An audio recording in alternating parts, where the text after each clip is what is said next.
Hello, Richard here. I'm on my own for this one, I'm afraid. Johnny is busy finding things in barns and doing stuff for his channel, and our schedules just didn't line up this week, so I'm afraid you're stuck with me on my own, for which I apologise. I'm in my 24 Tesla on the M5. Had this car for just over a year now, and by and large I quite like it. Loads of room in it, efficiency's good, charging network's brilliant, does everything that we need from a family car. It's not perfect. I think I mentioned at the Pistonheads live show, the wipers are comically bad, and I'm sitting here on autopilot, which is no such thing. It's just distance cruise control, but it uses cameras instead of radar, and they're just not good enough. And so most of the time it's all right, but then you'll just be trucking along fine, and it'll spot a ghost car and slow down even though there's nothing there. It's quite annoying. My wife refuses to use the facility because of that, because she thinks it's annoying and distracting. And basically, if it really slows down, you have to just hoof the accelerator pedal like you're kicking on a horse. Is that what they say? Kicking on a horse? I don't know. I don't own any gilets, so I'm not quite clear. But yeah, apart from that though, it's not bad. But I'm not here to talk about that much, though I do think it's a perfectly decent car, and it's just a shame about the man who runs the company that makes it. But I'm on the M5 because I'm heading to Birmingham, and the reason I'm heading to Birmingham is because it's almost 20 years since MG Rover collapsed, which marks the end of true mass production at the Longbridge factory, and I haven't been up there for a while, so I thought I'd go up and have a little look at what's going on, which obviously isn't making cars, but there is sort of still kind of car archaeology. Not sure if that's a thing. Anyway, there's lots of bits still there as far as I understand it, so I'm going to have a little look, because, well, if you heard that podcast that I did where I went hunting for prototypes of the upcoming Jags, this is one of those Richard's Weird Obsessions podcasts, because I've always been fascinated by Longbridge. I think it's one of the centres of the British car industry, as was, so I sort of find that interesting, and I find it interesting / possibly depressing to see what's left. And now I'm just heading up there on the M5.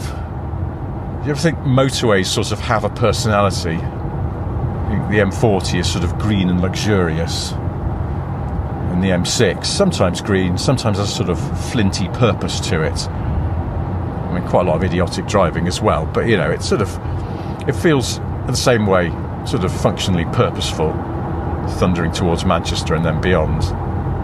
And the M4, it's got a bit of sort of home counties smug satisfaction about it, and it's not as good as it thinks it is.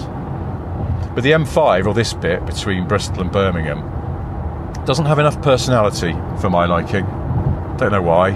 There's just something just not particularly likeable about it. It's a bit bland. I might be talking absolute bobbins here, but that's how I always feel it. Every motorway's got a personality. The M5's, certainly this part, whatever. I've just gone past a transporter load of MG SUVs. Just sort of feels somehow relevant. What are you binging for, car? Oh, I see. All right, speed camera. Good, yeah, cheers. Appreciate that. There's a thing in this car called Joe Mode. I don't know why it's called Joe Mode. I think it might be named after the son of an engineer at the company, but it turns down the noises a bit. Supposedly if you've got a sleeping child in the car. It's quite thoughtful. I haven't got it on. I have used it. Yes, I know, I saw it. I have used it when I have had my children sleeping in the car. And I think it even turns down the indicator noise, but it quietens all the bings and bongs. By modern car standards, I don't think this car bongs any more than normal, and some of the things are quite gentle. In fact, I'm convinced that they did a software update and made the seatbelt warning quieter, which feels counterintuitive, but perhaps they realised that it's quite annoying because it starts doing it as soon as you get in, and you're like, I haven't set off yet, leave me alone. Anyway, here we are then. approaching Birmingham. We're going to see what's what at Longbridge. I'll do you one of my deeply fascinating car history lessons while trudging about the place. Like Alan Partridge. Aha!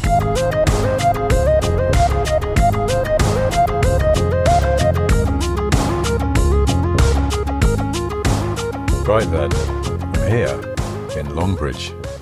Just driven up the main road and I couldn't believe it. I swear the last time I was here, there were still old factory buildings. Well, actually, the old red brick buildings, I think a lot of engineering was done in back in the 50s and 60s. I think it's where like Alec Isigonis had his workshop, and it's where a lot of car development was done on, the Mini and stuff you've heard of. And that's all gone. There are houses there now. There are houses everywhere. And then you sort of come up past the main gate. That's still there. Seems like they're not selling cars out of that place anymore. It's all locked up. And then you come down the hill, and where once there was one of my favourite buildings around here, which was called the Flight Shed, an old hangar, it's now more houses.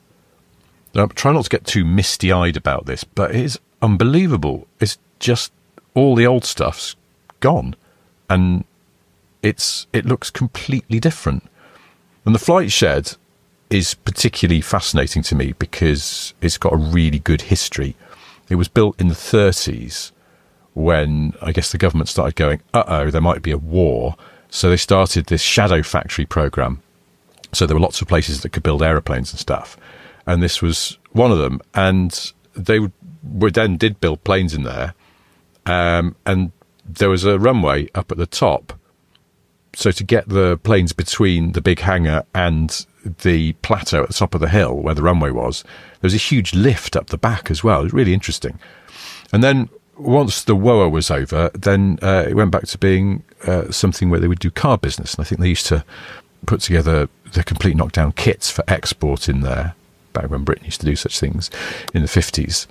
And then in the 80s, it got handed over to engineering and it became car development workshops. And that's what it was up until the very end.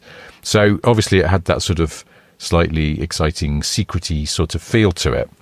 But it was also quite an impressive building because it had this huge roof, a sort of self-supporting arch, that apparently wasn't particularly strong. It was only as strong as it needs to be to hold itself up, which I'm sure lots of engineers will tell you is good engineering. But apparently when it snowed, they had to clean the snow off sharpish or the roof might collapse. And I've been in that building unofficially. And this is one of the things, because I'm sort of slightly obsessed with Longbridge because I'm a boring man and I like nerdy car industry stuff. But when MG Rover collapsed in 2005, it was probably a year after that, maybe not even. Maybe it was the end of 2005, I can't remember now. I got in touch with some of those urban explorer blokes because when Longbridge closed, it became this sort of motherlode for urban explorers because it was so big and so fascinating and so little had been changed or taken out. It looked like everyone had just gone home for the night. And I got a hold of a couple of urban explorers and I said, could you get me in there? Because I think there's a good story here. And they took amazing photos of everything. They're really good photographers for capturing the atmosphere. I said, if you get me in, I can do some words, which I ended up doing for Top Gear magazine. But it was one of the most extraordinary evenings of my life. We met at something like 11 o'clock at night in the car park of the McDonald's up the way. And these two blokes, never met them before, very nice guys. We just communicated by email. And they said, right, we're going to go in the way we've already been in before. And we went past the Flight Shed and there's a roads run on sort of two sides of it. So we went round one side. There's a railway bridge. The road goes over the railway line because they used to ship a lot of cars out of Longbridge by rail. And where the stone railway bridge sides were over the road, they met up with a metal fence, but it didn't quite meet properly. There was a gap where the stone tucked in and the metal post stayed vertical. And you sort of had to vault yourself through this gap, which was probably something I couldn't even do now because of my knees. But then once we were through, there's a really steep bank with trees on it, and we scrambled up that. And as we got to the top, we heard a car coming. So we all laid down in the dirt at the top of this hill, and there's a road goes by between the buildings, and this MGZT went by very slowly, and it was security. And it carried on down this road, which led onto a little car park on the roof of the extension at the end of the flight shed, an extension they put in to build gearboxes for the marina in the 70s. That was one of the other things that building did. And the car stopped, and we saw the guy get out, and then we heard barking. And I looked at these guys and went, why is there barking? And they went, oh yeah, we forgot to tell you, security have dogs. And I looked at where we were, and I thought, if he releases the hound at this point, the only option is to go back down this slope. But it's so steep that you won't walk down it or run down it, you'll just fall down it. So you'll fall down it and break an ankle or an arm or something. And the other option is just to stay here and get bitten by a dog. In the end, it turned out the guy was just getting out of his car to have a cigarette. He kept the dog inside the car. He hadn't spotted we were there. Eventually, he got back in and he drove off. And as soon as he'd driven past us, we waited a second, and then we legged it towards the nearest building, and all the doors were just left open. So we just went in, and we were in the flight shed. And it was fascinating, because it honestly looked like someone had rung a bell and just gone, everybody out. That's it. Just get out. Come back tomorrow. There were jackets hanging on the back of chairs. There were mugs that hadn't been washed on desks. There were all these newspaper clippings about the Phoenix Four who owned the place and what was going on with the future of the company. It was really eerie, but really interesting. And they had this massive workshop. The whole thing was a huge hangar, but then they sort of penned it off down below under this huge curved roof. And there were all these cars in there in sort of various states of disassembly, including they'd got a Rover 75 estate that had been jacked up. Apparently it was going to be called the Countryman. It was going to be sort of like the Rover Streetwise, but based on the 75. There was a Rover 400 or 45 that had obviously been lowered, and I think it might have been the original car that a gang of engineers built to go hill climbing in, which gave them the confidence that the MG ZS would work, because they fiddled with the suspension. It was really good, because that car had double wishbones at the front, because it was a Honda. So there were lots of things. Crash tested City Rovers. You remember the City Rover had disastrous crash test results, and apparently an engineer who worked there once said to somebody off the record, do not put anyone you love in this car. So we got to see some evidence of that, because they were pretty mangled. And I seem to remember there was one that was all done up, sort of fluorescent paint and everything, and all the datum points ready for crash testing, but it was intact. It was like, that's how much work was going on up until the very day the company collapsed. So it was a pretty amazing thing. Then we went upstairs, and in this sort of mezzanine level, there was the wind tunnel model for what would have been the next Rover 45. It was really sort of khaki, and it wasn't a proper car. You could see underneath it was a cut-down Rover 75 they dropped a fiberglass body onto. And that was just sort of skulking upstairs. There's pictures of it online. I'll put some up for the Patreon. But it was quite an interesting thing to see in the flesh, because it was not especially attractive at that point. But then it also turned out it was redundant, because MG Rover was flirting with Chinese companies, and they kept evolving the design to try and make it acceptable to sell in China as well as here. So this car was kind of obsolete. And I later found out why it wasn't particularly attractive, because apparently standard design team practice in the car industry is sometimes you come up with the car that you really want to make and you think is a winner. And then you've got to do a management selection process. So you chuck in a couple of other ones which you know aren't as good, because that will steer management towards the good one. And what they hadn't reckoned with at MG Rover is Kevin Howe, the David Brenter-like guy who ran the place day to day, and his personal sense of taste, and he picked one of the duffers and was adamant that was the car they should make. So the reason it wasn't very attractive was because of a bit of failed subterfuge on the part of the design team, allegedly, so I was told. Anyway, so yeah, I got into the flight shed with some Urbex people. We had a good wander around. It was fascinating, but sort of spooky. And we went into the offices that at that point sort of looked out onto the road that I'm on now. And these guys have got these amazing yellow torches, sort of like French headlights from the old days, so that anyone passing by wouldn't see obvious torchlight going around. They they really knew what they were doing. And they have these rules, you know, you don't take anything, you don't touch anything, you don't break anything, and you don't break in, because trespass is a civil offence, you're not going to get arrested for it. It's up to the landowner to take action. So they're very careful, and as long as you haven't broken in, you've just got in, then you're okay. I don't know if that's still the case. I haven't been urban exploring since, but I assume it maybe is, because some of those websites are still quite popular. But anyway, that's my flight shed experience. It was an amazing building just to go in.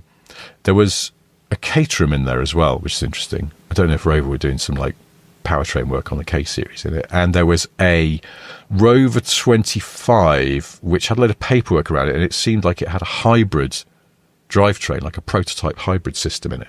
I remember passing by here. If I was ever sort of passing through Birmingham, I need to get out of the bottom of Birmingham, because I'm a fascinating man, I'd often just swing by here when MG Rover was still going, and Rover before that, just see if there's anything interesting going on. And I remember seeing a first-generation Prius parked at the side of the flight shed and thinking, wonder what benchmarking's going on there. So, yeah, clearly, Rover were thinking about hybrids way, way back and just never got around to it. But I always thought it was worth sort of popping by here in case you just saw something interesting. I never did. But I heard a story once when they were doing the MGF that apparently that some fitters from the prototype shop had a finished prototype. And the MGF was mega, mega secret, and Rover were obsessed with keeping it secret and actually did a pretty good job of never letting that car go out without disguise on it. But apparently these two fitters in this completely undisguised MGF had finished working on it, realised they were hungry, decided to go out and get some lunch. So they just took the MGF prototype down to the local shops. And amazingly, in a pre-smartphone time, nobody managed to photograph it. But that obviously didn't happen a lot, and I never saw anything like that.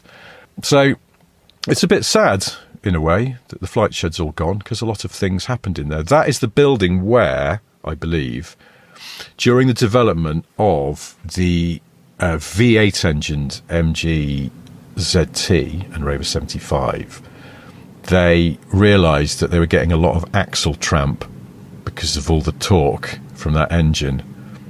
And rather than run some computer simulations or something like that, they strapped a prototype to the walls of the workshop and then got someone to do a massive burnout while one of their colleagues slid underneath the back of the car on one of those mechanics, you know, trolley things to have a look at what the axle was doing, which I quite liked. It's very homespun, but, you know, it's a good sort of make do and mend spirit about it.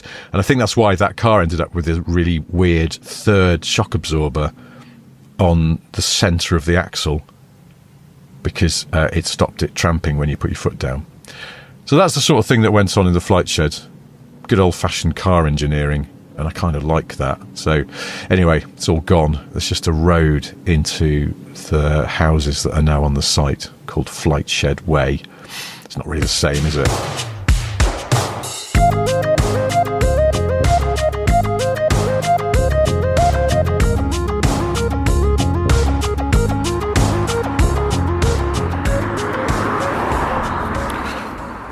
Lynn, I'm just going to get some screen wash. Not really. I'm just taking a walk up Low Hill Lane, the road that goes past what was the main gate of Longbridge. Q Gate, as it was called.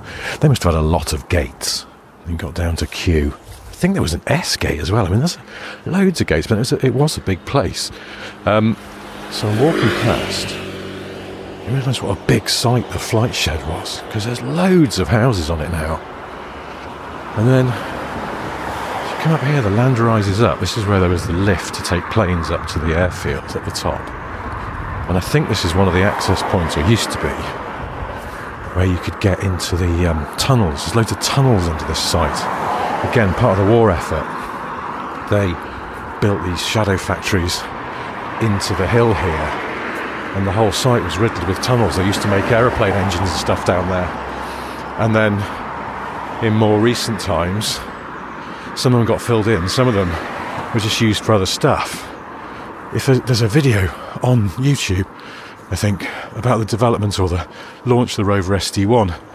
And for some reason, one bit of it ends with a sort of onboard shot someone driving an ST1 into Longbridge for some reason and going into one of the tunnels. There was sort of just a ramp down, took you into, let's use it as an underground car park, and then they put a building over the top of that. So the tunnels became a bit more obscure, but yeah, in the 70s they were used to stash old projects and things they didn't want anymore, and the development team used to just keep cars down there when they weren't using them, because one day in the late 70s a fire broke out down there, and the first people knew about it was in the office upstairs. The floor suddenly became very hot, and it was just before a weekend, so most people had gone home, but I think it took the fire service the whole weekend to put it out because it was in a tunnel, and a load of prototypes for what became the Metro, which was mid-development at that point, were burnt to a crisp, along with loads of mad schemes from the 50s and 60s that Isagonis and various other engineers here had come up with, so a whole chunk of history was lost. Sorry, am I out of breath? It's not that steep a hill, but anyway, I'm up by the main gate now. There's 2 MG4s parked here. It's hard to know what goes on here anymore because they don't seem to sell cars anymore, and the design studio is now officially in London, and I sort of feel like it's probably 2 laptops in a room because most of the design work is done in China, and the engineering has gone to China. The engineering went ages ago. As far as I'm aware, it used to be here and now it's not. It's moved on, so it's hard to know what they're actually up to in this factory. There's somebody just driving in an MG4, which is weird. What are they up to in there? As far as I'm aware, it's all gone out to China now because, you know, they figured it out. They really need a scruffy little offshoot in Birmingham. Oh, look at this. There's a truck coming out. Oh, there is stuff going on here, but just come up to this car park at the front of the building. It's behind the fence. And there's all sorts of stuff just dumped here. There's a camoed up prototype of some MG SUV. I'm not very good at what they are anymore. There's another one that's all hacked up. There's the carcass of an MG3. The old one. Just loads of things dumped. Very strange. So maybe they're just having a clear out. Anyway, yeah, tunnels underneath the site. There's loads of them, and of course the urban explorers were always fascinated by them, but a lot of them flooded or were filled in, and the ones that were left were mostly empty. But it's where that you might have seen it, that someone found a shell of that Mini Clubman with the roof staved in. And then there was a little bit of hubris online because they had the roof straightened out again, and it felt like they were not preserving it properly, but, you know, theirs to do with it as they want, I suppose. Anyway, walking down the hill now, past the back of a quite distinctive round building, which latterly has been used as a showroom, which is what it was built for in, I think, the 60s. It's built as a commercial vehicle showroom back when BMC made lots of different things. And it was nicknamed the Elephant House, I think because the style was very similar to a building at London Zoo, maybe it was. So yeah, it was always known as the Elephant House. And then, quite quickly, it suddenly stopped being a commercial vehicle showroom and became part of the design studio. And they used to do design reviews and stuff in this big round building in the middle of the floor. There's loads of pictures online. Metro particularly, it was that sort of era, the late 70s. Of styling models in the middle of the floor with management having a little poke around them. And now it's gone back to being a showroom. Well, it has. I don't know what goes on there anymore, but probably nothing. It's hard to know, really.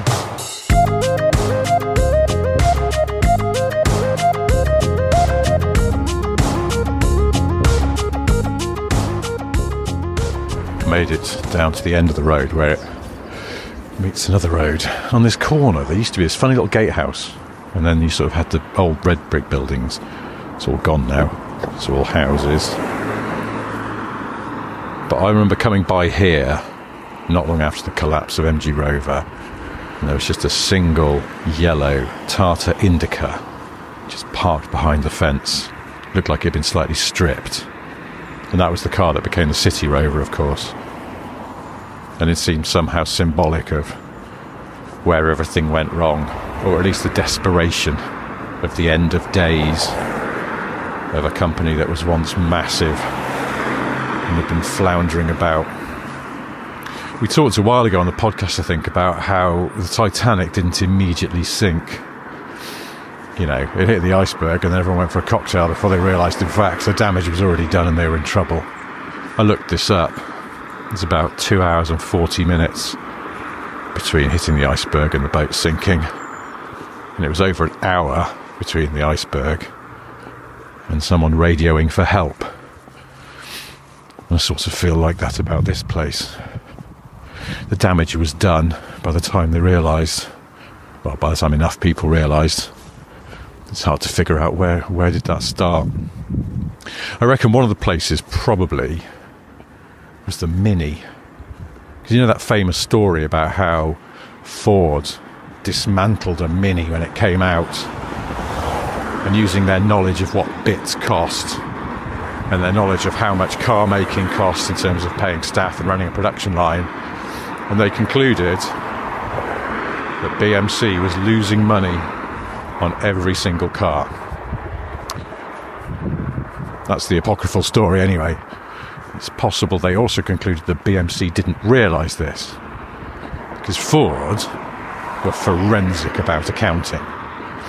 Mark 1 Cortina, I think they went through sort of like 20 iterations of the steering wheel alone, designing it and redesigning it to try and make it as cheap as possible. And they got in, for the Mark 1 Cortina, they got in an aircraft engineer. And he designed the body using aircraft techniques and stress analysis, very advanced at the time. The object being, save as much metal as possible. And he got so much weight and so much metal out of that car that they were saving tons every day. And that meant they were saving money. Don't think BMC ever thought of that. And so that's why Ford used to make money and BMC didn't. So that's one thing. Here's this factory churning out this wildly successful new small car, and every time someone buys one it costs them cash. That's not good business, I would say. But also there's a reason that in the late 50s the Ford Anglia was as simple as a pair of scissors and rear-wheel drive and had nothing fancy about it. And the Mini was extremely advanced and had lots of fancy things about it. Not least it was front-wheel drive. And just CV joints are expensive. But that was a sort of engineering-led company they were. They did things because it seemed like the right thing to do. And because Alec Isagonis wielded a lot of power, because he was seen as brilliant. And so they hemorrhaged cash, and it probably carried on like that. It carried on like that even into the 90s, because the Rover 200, the third generation one, that sort of rounded one, was quite a nice little car. But that car had to exist at some point, otherwise Longbridge was in trouble, because it just wasn't making enough cars, and car factories only really make sense when they're making a lot of cars. But basically when they're flat out. Car factories should be running as 100%. If you've done your sums right, that's where the money is.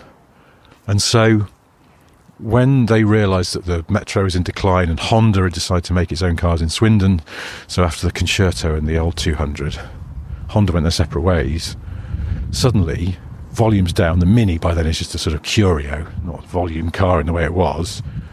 They aren't making enough cars. So they sort of almost had to invent the third generation Rover 200 just to make sure they had something to build so they could keep the factory running, keep the people in work. Which is a weird way to go about it, isn't it? But I'm sure it's not unique. But it's certainly a bit strange. And so I always feel like this factory is slightly teetered on the brink, perhaps more than it even appeared.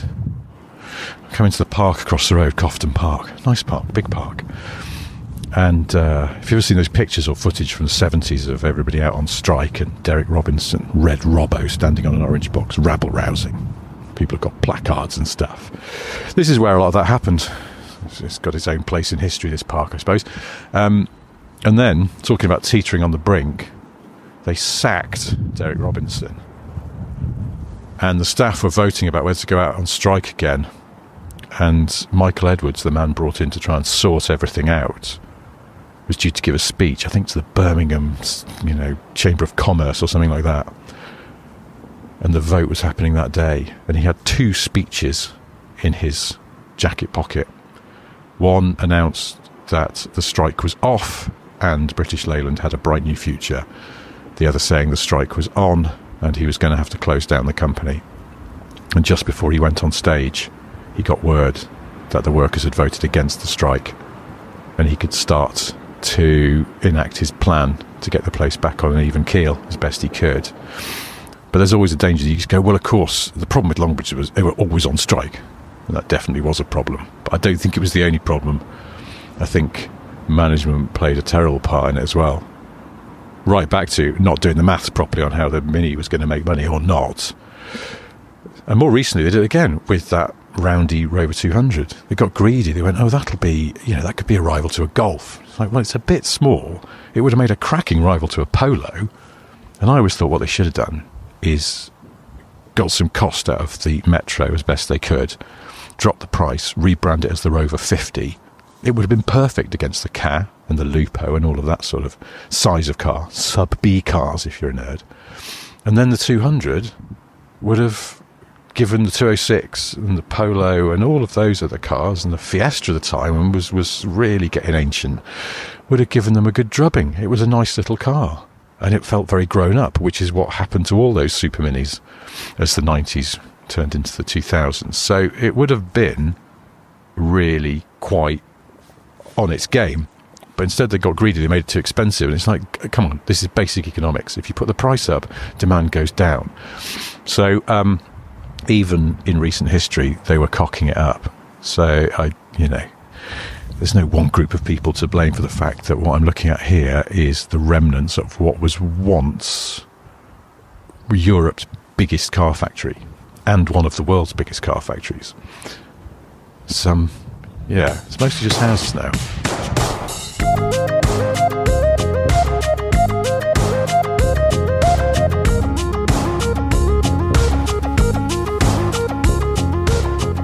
I've got back in the car because it's cold outside and a bit windy.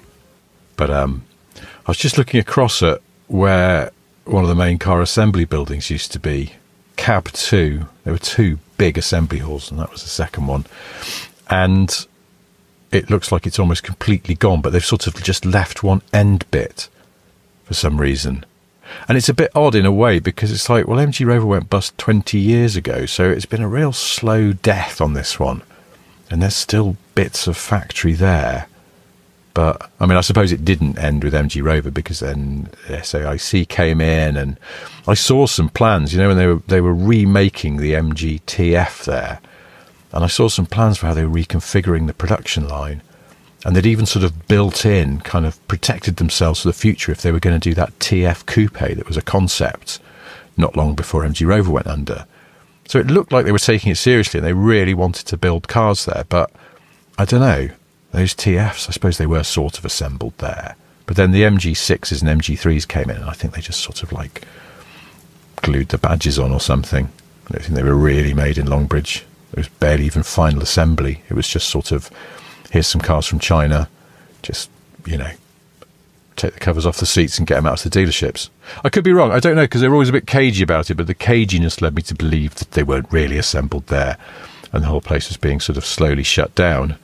And now it's, there's nothing, there's just the end of a factory building, which used to look, in its later days, just really sort of generic and this sort of light green colour, but at one point it had this incredible sort of glass facade on it. There's pictures online, again, you can find, and it's a great website called Austin Memories that's got loads of these things on. But yeah, in latter times it was just sort of generic looking factory building.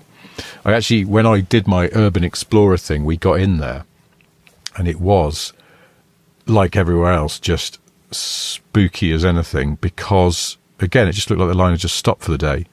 There were body shells just hanging from the slings that carried them along the production line, sort of like carcasses. and then just racks of parts. You'd think the place would have been robbed blind, but no, there's all this stuff just there, and half-assembled cars, and these huge towers of cages with painted body shells as they'd come across from the paint shop, which we also went into, and it scared the crap out of me because it turned out we were in there, it's eerily quiet, and we're hoping we don't get caught by security. And then suddenly there's this massive sort of crack and whirring noise, and it was some machinery coming to life, because apparently if you switch off a paint shop completely, all the paint just coagulates in the pipes, and that's it, the whole thing's written off. So it had been left running in a sort of maintenance cycle just to keep it alive, because at that point they thought, well, people are going to start making cars here again. But at that point it just caused me to soil my undercrackers, because I didn't expect a machine to come to life when there was nobody there except us. But yeah, it was the whole thing was extremely strange, just because it felt, you know, Marie Celeste would be the cliche there. It was uncanny. And then what happened subsequently is, I gather, an awful lot of stuff just got scrapped. A lot of machinery got taken to China. I mean, I remember coming by here and just seeing a row of lorries all the way down that hill that I've just walked up, and they were just stripping stuff out of the powertrain factory just down the way, which is long gone. That's houses now, in case you're wondering. And I guess some machinery out the main factory, and then all the sort of body shells and half-built cars, I think, just got scrapped. All the completed cars that were outside when the receivers came in, I think they all got sold off in a slightly haphazard way, because I accidentally sold some engineering cars as well, and somebody inadvertently bought a Rover 75 that had a Fiat diesel engine in it, because MG Rover were trying to do a deal with Fiat for engines, and some other people, I think, got cars with Rover's next generation diesel engine. Once the Fiat deal had gone south, they decided to develop their existing diesel engine to modernise it, and it was at the running prototype stage, and they were in cars doing development work, and those cars sometimes got sold to people who then wondered why they couldn't get it serviced, because the onboard diagnostics were giving out weird readings, things like that. They sold off the Rover 75 V8 durability car, which had just been lapped round and round Birmingham. So it was like a year-old car with 60,000 miles on it or something. All that kind of stuff. There was somebody who bought, I think, like a ZT Estate or something, and then asked the dealer, why has it got this big red all stop button in the middle? And it's because it was an engineering car, and they usually have that in case something goes wrong with the non-standard bits. It's just been flogged to some punter as a second-hand car. So it all got a bit zany around that time, with things getting sold off if they weren't nailed down. But an awful lot of the machinery, I think, went to China, where they started making the Rover 75. And the others for a bit as well, weirdly. Possibly not the 45, because Honda went, no, that's still our design, thanks. But the 25 and the Streetwise. So, yes, memories of me going into a deserted factory. Quite a strange experience to have, but an amazing one. And of course, it's all gone there now. And some bits of it was gone before that. There's a weird thing, as I drove in, the new Westworks, the massive building they put up to build the metro in the late 70s, that's long gone. Again, they're just building stuff on it, and there's a new Westworks road or something. It's this sort of token acknowledgement of what was there. But that place was, when it opened, state of the art. I think most of the robots in Britain in 1980, like not just in car factories, but just robots generally, still quite a novelty. Most of the robots in Britain were in that building, making metros. Which is, you know, quite a good thing, I suppose. It was quite impressive in its own way. And that's long been knocked down. And with it, the big tunnel used to be the landmark round here, the massive tunnel. I think it was called the conveyor bridge officially, that went over the road to take body shells from one side of the factory to the other for final assembly, and which urban legend has it, when it was built, they then realised that it was too small to take the body shells for. I think it was the Austin 1800 was being built at that point. Not true. Apart from everything else, that conveyor bridge was absolutely massive. It was like way more than 2 car widths wide. So you'd easily get a shell down there. That story came from, I think, Jeremy Clarkson's Car Years show, and specifically a researcher took an ex-Longbridge worker for a drink to get some good stories out of him, and this bloke, possibly after he'd had a few pints of Ansel's, started coming out with these outlandish claims like, oh yeah, they built a conveyor bridge and then he couldn't get any shells down, it's too narrow. And unfortunately the researcher went, well, this bloke worked there, that must be true. But it probably wasn't. It was also confused with the fact that before the bridge was completed, they did have to move the shells across the road on the back of lorries. And there's a lot of talk about, well, you know, if you want to stop cars rusting, don't put the bare metal body shells onto a lorry and drive them in the rain to the other side of the factory and then just finish building it and put paint on it, because that's probably not a recipe for durability. But, you know, it was a different time.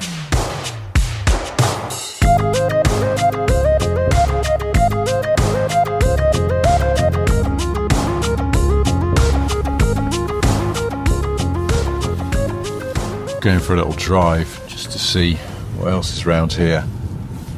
Just on the main road, these rows of houses where the engineering buildings and things used to be. It's kind of weird. You think somebody lives in a house and you could say to them, if you could work this out, did you know the Mini was designed where your sitting room is? They probably wouldn't give a toss, but you know, I think it's quite a cool thing. It's weird though, those houses are in a row and then the sort of land slopes up and you can see the back of the main management office building, which was called the Kremlin, because, you know, it was the Cold War and they probably thought of that. But yeah, it was where all the big bosses sat. I'm just going to go down here. This is Dalmuir Road. Now, Dalmuir was a building, so I guess it would have been around here. It's a building that was built in Glasgow. I think they used to assemble submarines in it, and then it was sold, and I guess because it's just, you know, a metal building, it was sold to Austin, and they brought it down to Longbridge and reassembled it here. And the greatest claim to fame with Dalmuir is that it's the building in which the Metro 6R4s were built. So I presume it sat on where this road is, and that... Okay, this is weird. There's a bloody great chunk of factory building of some sort just here. There's a new build estate on one side of the road, on the other side new build flats, and then they suddenly stop and there's a massive great bloody old metal building or part of it, and then above it where the land slopes up there's some sort of semi-derelict other buildings and then 3 big tanks. It's very strange if you live here, because it is all quite modern and new, but then there's this sort of the ghosts of the past. I find it very odd. I mean, you know, I'm sure all that will go. I don't know why they've left it. Maybe they can't move it for some reason. It's very strange that it's still there. It sort of just cuts into the development of the new flats and things. But well, that is odd. I'm just driving down Cooper Avenue.